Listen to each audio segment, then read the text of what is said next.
Match గెలిచాక కూడా fine ఇస్తారా? ఇదేం విచిత్రం. అవును, మార్చి 31న పంజాబ్ కింగ్స్ గుజరాత్ టైటన్స్ మీద మ్యాచ్ గెలిచిన తర్వాత వీళ్ళ పాకెట్ కి బొక్క పడింది. ఎస్, మీరు విన్నది నిజమే. సర్పంచ్ సాబ్ శ్రేయస్ అయ్యర్ కి బీసీసీఐ ఒకటి కాదు రెండు కాదు ఏకంగా 12 lakhs ఫైన్ వేశారట. నిజంగానే విన్నారు. ఫైన్ ఎందుకు వేశారంటే గుజరాత్ టైటన్స్ తో జరిగిన మ్యాచ్ లో Punjab Kings slow over rate maintain చేశారు. దీని వల్ల ఫైన్ పడింది. అయితే శ్రేయస్ అయ్యర్ ఈ ఫైన్ ఎందుకు కట్టాలంటే రూల్స్ ప్రకారం first slow over rate maintain చేస్తే కెప్టెనే ఈ ఫైన్ కట్టాలి.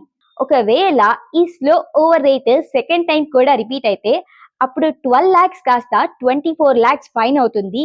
అప్పుడు మొత్తం కలిసి కట్టాలి. నిజం చెప్పాలంటే 19th ఓవర్ దగ్గరే ఎంపైర్ ఈ స్లో ఓవర్ రేట్ కాషన్ ఇచ్చాడు.